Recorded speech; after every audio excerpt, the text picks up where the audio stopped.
Bonjour, j'ai décidé aujourd'hui de vous parler de mon programme si je devenais président de la République. Alors c'est d'ailleurs la raison pour laquelle j'ai mis la cravate, j'ai pensé que ce serait plus sérieux pour s'adresser aux Français. Donc moi, président, la première mesure que je prendrai, effectivement, j'organiserai un tribunal international du même type que le tribunal de Nuremberg après la guerre, qui avait jugé les criminels nazis à juste titre. Donc ce tribunal se tiendra en France, dans la ville de Reims, qui est une ville hautement symbolique, où Clovis donc s'est baptisé, a reçu son baptême pour devenir chrétien. Donc il y aura, je vais établir une liste qui n'est pas exhaustive, de personnes qui devront être jugées donc au tribunal de Reims. Alors il y aura en premier lieu le président actuel, Monsieur Hollande, qui sera jugé pour haute trahison. En effet, le président Hollande a imposé contre la volonté de la majorité des Français cette trahison civilisationnelle qui est le mariage contre Dieu et nature, le mariage homosexuel. Contre la volonté de la majorité des Français aussi. Les chiffres des sondages donnés par le gouvernement français actuel sont faux. En réalité, la majorité des Français ne voulaient pas du mariage homosexuel. Donc il sera jugé pour cette raison et pour d'autres. Nous trouverons aussi donc parmi les criminels jugés, qui devront être jugés, le président Chirac, Jacques Chirac, qui effectivement s'est opposé à ce qu'il y ait une référence donc chrétienne sur la Constitution européenne. Lui aussi devra être jugé. Ensuite, nous trouverons Monsieur Sarkozy, qui a menti avec effronterie aux Français pendant 2 ou 3 ans, disant qu'il était contre le mariage homosexuel, pour finalement nous faire un petit bouquin pour nous expliquer qu'il était pour. Monsieur Sarkozy qui finalement se prostitue intellectuellement, vend son âme pour un bon job. Donc il devra être jugé. Sarkozy qui par ailleurs n'arrête pas de faire croire qu'il est chrétien alors qu'il rampe comme un ver de terre devant les 2 pierres angulaires de la culture de mort que sont le meurtre illégal des enfants à naître et le mariage contre nature. Donc il devra être jugé. Monsieur Juppé également devra passer, moi président, je m'engage à faire en sorte que Juppé lui aussi soit jugé. Alors Juppé qui, un peu comme monsieur Sarkozy, fait semblant d'être chrétien, mais qui il y a 3 ans avait insulté ce merveilleux pape, le pape Benoît XVI émérite maintenant, il avait dit qu'il était autiste et qu'il fallait qu'il dégage. Donc Juppé sera jugé aussi parce que, tout en faisant semblant d'être chrétien, de même que Sarkozy, il rampe lui aussi devant l'autel de la culture de mort antichrétienne. Donc il sera jugé, il y aura toute une liste, je ne vais pas tous les nommer. Donc ça sera la première mesure, juger les traîtres, les scélérats, ceux qui vendent leurs âmes au diable pour un bon job. Ma deuxième action, moi président, j'interviendrai auprès de l'ONU pour essayer de déclencher un engagement militaire contre l'Arabie Saoudite. L'Arabie Saoudite qui est un État voyou, où un musulman qui se convertit au christianisme est puni par la peine de mort, et qui, pendant ce temps, donc quelqu'un qui se convertit au christianisme est puni par la peine de mort en Arabie Saoudite, mais pendant ce temps, l'Arabie Saoudite finance les pires mosquées les intégristes, radicales, partout dans le monde, y compris en France, donc dans les pays chrétiens. Cela, bien évidemment, est une honte. Donc, il faudra régler le problème de l'Arabie Saoudite. Cela est intolérable. Ce pays est intolérable. Tous les gens qui se convertissent au christianisme et ils financent les mosquées intégristes contre le christianisme dans les pays chrétiens. Il y a des limites, à un moment donné il faut dire non. Moi, président, je m'engage devant les Français à intervenir fortement dans cette direction, quitte à déclencher un conflit armé. Moi, président, je retirerai la Légion d'honneur qui a été donnée par François Hollande au prince héritier donc d'Arabie Saoudite, hein, Mohamed Ben Nayef, et je la donnerai à M. Poutine. Hein. Je profiterai de l'occasion pour présenter les excuses officielles de la France à M. Poutine et à la Russie pour avoir rompu ce contrat d'armement où nous devions vendre les 2 navires de guerre Mistral, contrat que nous avons rompu scandaleusement pour finalement les vendre à l'Égypte, autre État voyou qui persécute depuis des siècles les chrétiens coptes, et encore maintenant. Voilà, ça c'est inadmissible, c'est une honte. Moi, président, je mettrai un terme à ce genre de pratique. Moi, président, les Français, je vous dirai la vérité, hein, en ce qui concerne le terrorisme islamiste. Hein. La vraie raison des actions terroristes en France et en Belgique, c'est la déchristianisation. En réalité, un pays où les homosexuels peuvent se marier et où les enfants sont assassinés avec l'avortement, les enfants à naître, c'est un pays qui non seulement ne peut pas être un modèle à l'échelle planétaire, mais qui ne peut pas, par définition, inspirer le moindre respect. Hein. D'ailleurs, on voit bien les intégristes islamiques méprisent les Occidentaux, en commettant l'erreur d'ailleurs d'assimiler la décadence occidentale au christianisme. Ça, ils n'ont pas compris que les catholiques sont diabolisés en Occident autant que les islamistes eux-mêmes. Mais bon, ils ne vont pas aussi loin dans le raisonnement. Donc la vraie cause du terrorisme, c'est cette culture de mort qui règne. Hein. Alors, moi, président, donc j'insisterai pour vous faire comprendre hein, que pour lutter, la seule façon pour vraiment lutter contre l'islamisation de la France, en réalité, c'est d'occuper l'espace à la fois biologique en faisant des enfants, et oui, il faut une bonne natalité, d'un côté, donc l'espace biologique, et de l'autre côté, l'espace culturel. Or, la culture étant le corollaire de la religion, il faut donc faire des enfants et les amener à l'église le dimanche et au catéchisme. Si on veut lutter contre la propagation de l'islam, il faut occuper le terrain. Biologiquement avec une bonne natalité et culturellement en convertissant les enfants au catholicisme. C'est la solution, il n'y en a pas d'autre. Sinon, on va droit au génocide culturel, les Français. Et il ne faudra pas pleurer après. Voilà. Donc moi, président, j'aurai un langage clair à ce niveau-là. En ce qui concerne le problème des migrants, moi, président, j'ai une solution toute simple. Je demanderai aux migrants qui veulent venir en France de prouver leur bonne volonté. Après tout, s'ils veulent venir en France, c'est qu'ils aiment la culture française. Donc, c'est qu'ils aiment la religion de la France, qui est le catholicisme. Je demanderai aux migrants de se convertir au catholicisme. Et dans le cas favorable, ils seront les bienvenus. Ceux qui refuseront de se convertir donc au christianisme seront déclarés persona non grata. Moi, président, je ferai bien évidemment en sorte que le meurtre légal des enfants à naître soit interdit. Et que tout médecin gynécologue pratiquant donc cet assassinat soit condamné à une peine de 15 ans de prison incompressible. Bien évidemment, il y a toujours quelques cas où l'avortement reste discutable, si la vie de la mère est en danger, à l'accouchement, ou si une gamine de 12 ans se fait violer. Mais ces cas sont très rares. En règle générale, tout médecin pratiquant un avortement devra purger une peine de 15 ans incompressible.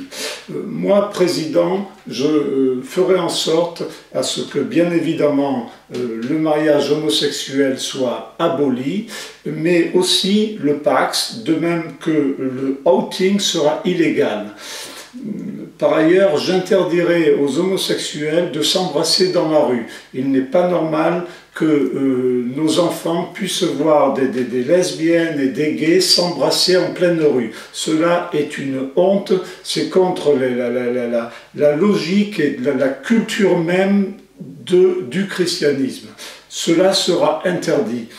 En revanche, les homosexuels qui accepteront de se cantonner, donc de cantonner leurs pratiques dans la sphère privée, bénéficieront de lois de façon à ce qu'ils ne puissent pas être persécutés. Hein.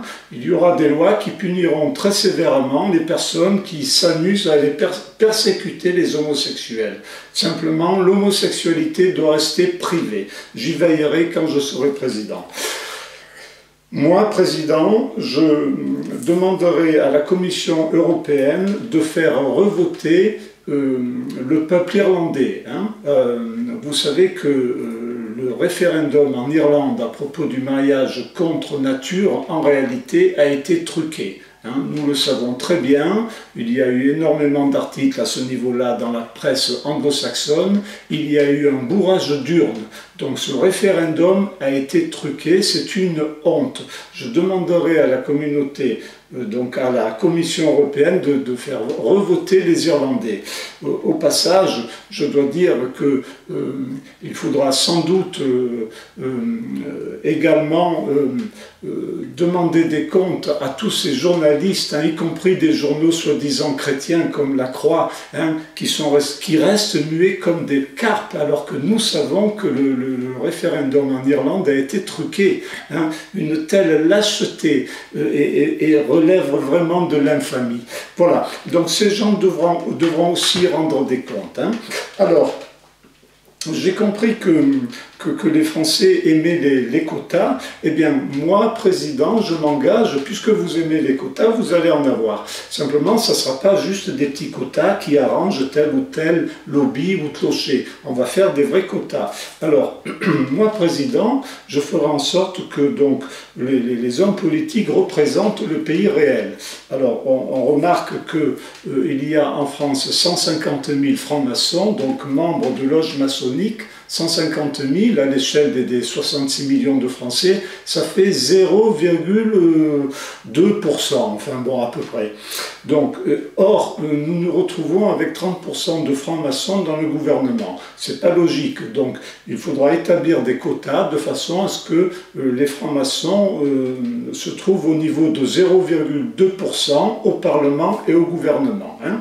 De même que certains groupes religieux. Nous savons qu'il y a 1,1% de juifs en France. Il n'est pas normal qu'il soit 20% au gouvernement ou 90% dans le paysage audiovisuel. Hein. Tous les journalistes qui ont pignon sur rue en France dans l'audiovisuel sont juifs. C'est pas normal. Hein. Ils sont 1,5% dans la population. Ils doivent être aussi 1,5% donc au niveau des médias et au niveau politique. Hein.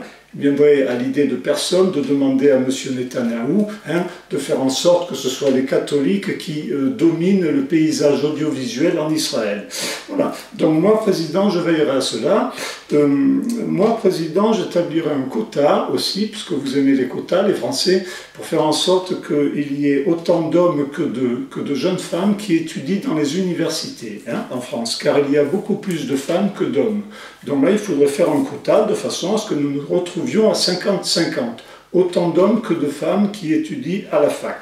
Donc ça, c'est important. Les quotas ont un sens uniquement si on les applique pour tout le monde. Moi, président, je veillerai à ce qu'il y ait la vraie justice au niveau des quotas et que les quotas ne soient pas simplement une façon de rendre service aux copains et à soi-même. C'est trop facile. Voilà, donc ça, c'est très important. Moi, président, je lutterai contre les vraies causes de l'antisémitisme, qui viennent d'une toute petite minorité, paradoxalement, de juifs eux-mêmes. Je pense à des gens comme Cohn-Bendit, comme Bernard-Henri Lévy, des gens qui, en étant pour l'avortement, et qui est pourtant condamné clairement dans la Torah, l'Éternel dit à Moïse, tu ne tueras pas dans les 10 commandements. Donc, en étant pour l'avortement et pour le mariage homosexuel, qui est aussi condamné dans la Torah, finalement déclenchent, piétinent non seulement la culture française catholique, mais piétinent leur propre Torah. Ces gens donnent une image épouvantable des Juifs et déclenchent une réaction d'antisémitisme de la part des Français. Donc je veillerai, moi, président, à expliquer aux Français qu'il ne faut pas juger les Juifs à partir de cette toute petite minorité de faux Juifs qui croient ni en Dieu ni en diable, hein, les juifs des médias. Donc l'immense majorité des juifs en France sont des gens honnêtes qui vont à la synagogue. Certes, ils se sont trompés théologiquement car ils n'ont pas reconnu le Messie d'Israël, Jésus-Christ, mais ce sont quand même des gens honnêtes qu'il faut respecter. Et j'insisterai pour désamorcer l'antisémitisme qui revient un petit peu en ce moment, en disant qu'il ne faut pas juger les juifs à partir d'une toute petite minorité infinitésimale de faux juifs qui sont de véritables machines à fabriquer de l'antisémitisme, comme Bernard-Henri Lévy et Cohn-Bendit, plus les autres, en gros, hein, ceux qui sont médiatisés, à quelques exceptions près. Donc moi, président, j'insisterai là-dessus, il y a un travail culturel à faire. Hein. Donc, enfin, j'organiserai une campagne de désintoxication culturelle et de réinformation, hein, car la France sort de 200 ans d'historiographie donc anti-française et anti-catholique qui a eu lieu depuis la Révolution française. Donc j'organiserai vraiment une campagne de réinformation et de désintoxication intellectuelle. À l'issue de cette campagne, je proposerai un retour à la monarchie catholique. Hein. En effet, la Révolution ayant été un coup d'État fomenté par une toute petite minorité donc, de francs-maçons, la République est donc illégale. Nous avons donc le droit de demander un retour à la monarchie catholique. Moi, président, si le roi de France Louis XX refuse de reprendre le pouvoir, dans ce cas-là, je resterai moi-même au pouvoir et d'une façon autoritaire, je déclarerai un système de despotisme éclairé, donc je serai moi le dictateur, où effectivement, donc, je continuerai à œuvrer dans le sens de l'éthique de la France éternelle catholique. Donc tout ça, c'est très important. Il faut bien comprendre qu'on est face à un génocide culturel. Les Français, si on continue dans cette voie, on disparaît. Hein. Alors, je voudrais vous déculpabiliser face à l'approche que vous pouvez avoir quant à l'abolition de la démocratie. La démocratie, c'est un système qu'on a essayé, ça ne marche pas. La démocratie, ça mène à l'avortement, au mariage homosexuel, ça mène à la décadence, ça mène à l'islamisation, ça mène au terrorisme. Ce n'est pas un système qui convient. La démocratie, ça ne sera jamais rien d'autre que la dictature de 51% des voix. Okay. Nous savons par ailleurs que la majorité des Allemands en 1938 en Allemagne étaient nazis, ce qui n'a pas fait du nazisme quelque chose de bien. Si vous, les Français, vous devenez pédophiles demain, ça ne fera pas de la pédophilie quelque chose de bien. La majorité ne sera jamais en mesure de dicter le bien et le mal. La majorité reste une éthique horizontale. Or, il faut pour l'humanité, pour l'être humain, une éthique verticale, avec une transcendance. Donc moi, président, j'abolirai la démocratie et je proposerai donc une dictature basée sur le despotisme éclairé. Donc je serai moi-même le dictateur qui reposera sur les saintes valeurs hein, de l'Église catholique, le respect de la vie, le respect des faibles, tu ne mentiras pas, tu ne voleras pas, etc. Je pense que maintenant, c'est ce dont nous avons besoin de cela.